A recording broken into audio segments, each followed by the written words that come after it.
Hi friends, மீண்டும் இன்னும் ஒரு நிகழ்ச்சி வாயிலாக சந்தித்திருக்கின்றோம். இன்றைய தினம் சுவாரஸ்யமான ஒரு கரப்ஷன் கேஸ், அதாவது ஊழல் வழக்கு பற்றியதாக ஒரு செய்தியினை தான் பார்க்கவிருக்கின்றோம். 2021ஆம் ஆண்டு திமுக வெற்றி பெற்றதன் பிற்பாடு அமைச்சரவையில் இடம் பிடித்த மிக முக்கியமான அமைச்சர்களுள் ஒருவர் KN நேரு. அந்த நேரத்தில் அவர் minister of municipal administration and water supply அமைச்சராக பதவியேற்றிருந்தார். அவர் மீது லஞ்ச ஊழல் ஆணைக்குழுவினால் அமைக்கப்பட்டிருக்கின்ற அல்லது தொடுக்கப்பட்டிருக்கின்ற வழக்கு பற்றியதாகவே பார்க்கவிருக்கின்றோம். சரி, இப்பொழுது இந்த வழக்கு நீதிபதிகளின் கைகளுக்கு சென்றிருக்கின்றது. எனவே விரைவில் KN நேரு கைதாவாரா? அதே போன்று, அதாவது மிக முக்கியமான குற்றவாளிகளாக அல்லது இந்த ஊழலோடு சம்பந்தப்பட்டவர்களாக 8 பேரின் பெயர்கள் பதிவு செய்யப்பட்டிருக்கின்றன. அதிலே குறிப்பாக இப்பொழுது பேசுபொருளாக மாறியிருப்பது ரித்தீஷ் என்று சொல்லப்படுகின்ற ஒருவர். அவர் மிகவும் நெருக்கமாக இருந்தது யாருடன் என்று பார்த்தால் உதயநிதி ஸ்டாலினுடன் மிக நெருக்கமாக இருந்தவர்.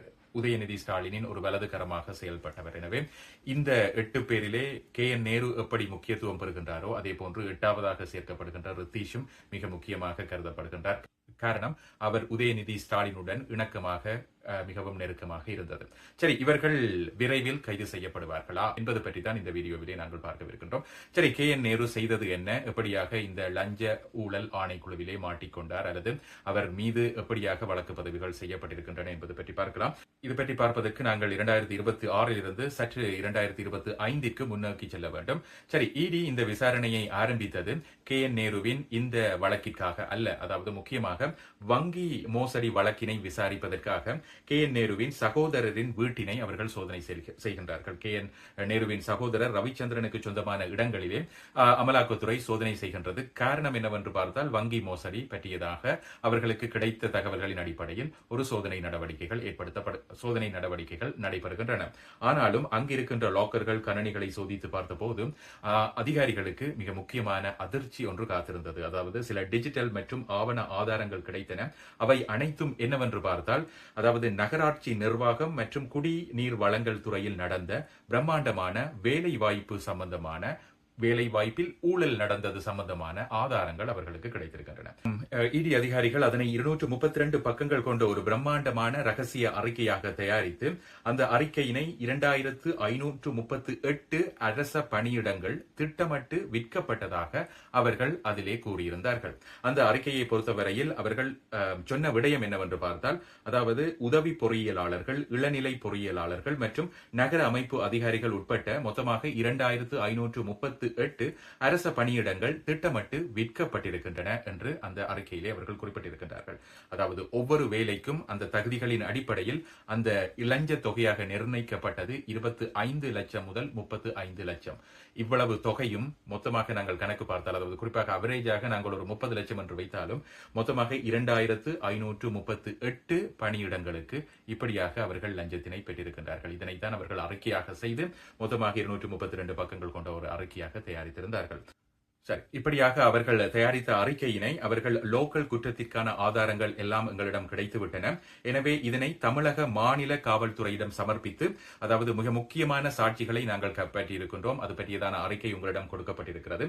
எனவே அதற்கு நீங்கள் இப்பொழுது FIR தயாரித்து இதனை வழக்கு பதிவு செய்ய வேண்டும் என்று அமலாக்கத்துறை அதனை தமிழக மாநில காவல்துறையிடம் கையளித்திருந்தது. ஆனாலும் அவர்கள் மாநில காவல்துறையினர் எதுவிதமான முன்னேற்றங்களும் இதிலே செய்யவில்லை. அவர்களை பொறுத்தவரையில் ஊழல் தடுப்பு சட்டத்தின் பிரிவு 17A கீழ் முதற்கட்ட விசாரணையை நாங்கள் நடத்துகின்றோம் என்று காலதாமதத்தினை அவர்கள் செய்து கொண்டிருந்தார்கள்.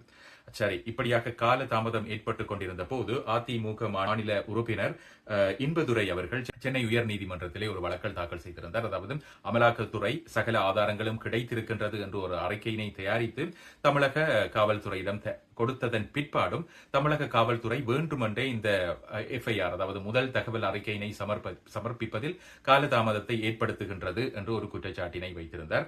எனவே நீதிபதிகள் தமிழக காவல்துறைக்கு மிக முக்கியமான காட்டமான அறிவித்தலை கொடுத்திருந்தார்கள்.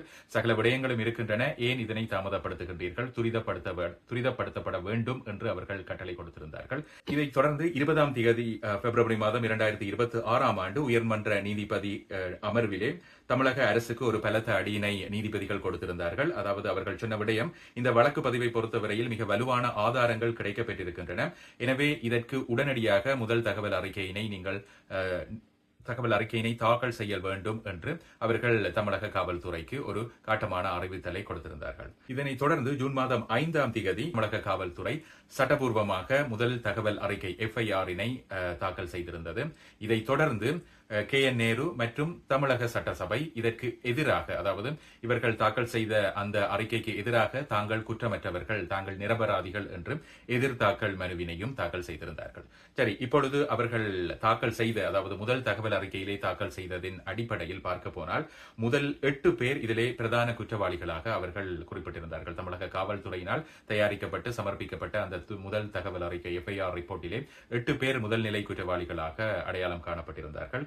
சரி, அவர்கள் பேரை நாங்கள் ஒவ்வொன்றாக பார்க்கலாம். KN நேரு முன்னாள் அமைச்சர், அதே போன்று அவரது சகோதரர் N Ravichandran இரண்டாவதாகவும், KN Manivannan, T Ramesh, T Selvamani, கவி பிரசாத், P பொன்னையா மற்றும் 8ஆவதாக இணைக்கப்பட்ட ரித்தீஷ். இவர்கள் 8 பேரும் இதிலே சம்பந்தப்பட்டிருப்பதாக அந்த முதல் தகவல் அறிக்கை குறிப்பிடப்பட்டிருந்தது. சரி, இந்த 8 பேரிலே இந்த ரித்தீஷ் பற்றியதாக அதிக முக்கியத்துவம் காணப்படுவதற்கான காரணம் என்னவென்று பார்த்தால், திமுக அரசாங்கத்தின் துணை முதல்வராக இருந்த, திமுக அரசாங்கத்தின் துணை முதல்வராக இருந்த உதயநிதி ஸ்டாலினின் மிக முக்கியமான நெருக்கமான நண்பர் என்பதனால் இந்த ரித்தீஷ் மிக முக்கியமாக ஹைலைட் பண்ணப்படுகின்றார்.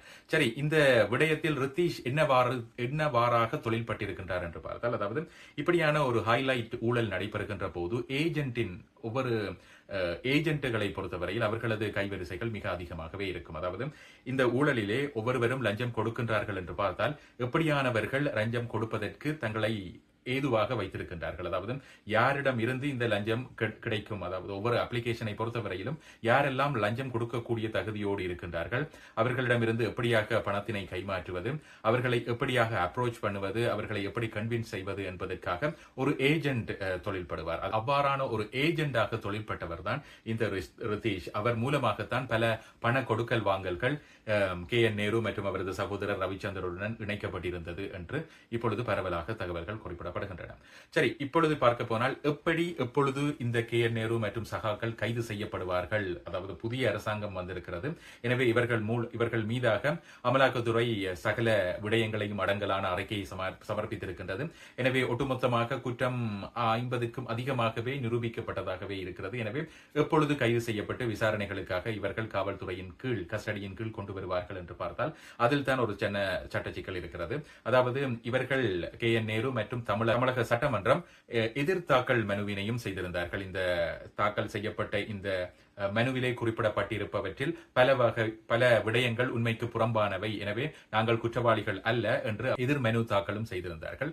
எனவே நீதிபதிகள் இப்பொழுது என்ன குறிப்பிட்டிருக்கின்றார்கள் என்று பார்க்க போனால், 23ஆம் தேதி ஜூன் மாதம் எடுத்துக் கொள்ளப்படவிருக்கின்றது. எனவே அதுவரையிலும் எந்த ஒரு கைது நடவடிக்கைகளையும் செய்யக்கூடாது என்று நீதிபதிகள் இப்பொழுது தமிழக காவல்துறைக்கு அறிவுறுத்தல் கொடுத்திருக்கின்றார்கள். எனவே KN நேரு மிக விரைவாக கைது செய்யப்படுவாரா என்றால் நிச்சயமாக 23ஆம் தேதி வரை யார் மீதும் எந்த ஒரு நடவடிக்கைகளும் எடுக்கப்பட மாட்டாது என்பது உறுதி. 23ஆம் தேதி நீதிபதிகள் அவையிலே என்ன விடயங்கள் கலந்து ஆலோசிக்கப்படவிருக்கின்றன, அமலாக்கத்துறையினால் கொடுக்கப்பட்டிருக்கின்ற அந்த சாட்சிகள் போதுமானதாக அமைந்திருக்கின்றனவா, அல்லது எதிர்த்தரப்புகள் கூறுகின்ற போது அந்த விடயங்களில் அவர்கள் சமர்ப்பிக்கப்பட்டிருக்கின்ற விடயங்கள் மெனுப்புலேட் பண்ணப்பட்டிருக்கின்றனவா, உண்மைக்கு புறம்பான சில கோவைகளை அவர்கள் இணைத்திருக்கின்றார்களா, உண்மையாகவே இவ்வாறானதொரு ஊழல் நடைபெறவில்லையா, அதில் KN நேரு சம்பந்தப்பட்டிருக்கின்றன போன்ற பல்வேறு விடயங்களுக்கான விடைகள் 23ஆம் தேதி ஜூன் மாதம் 23ஆம் தேதியே கிடைக்கப்பெறவிருக்கின்றது.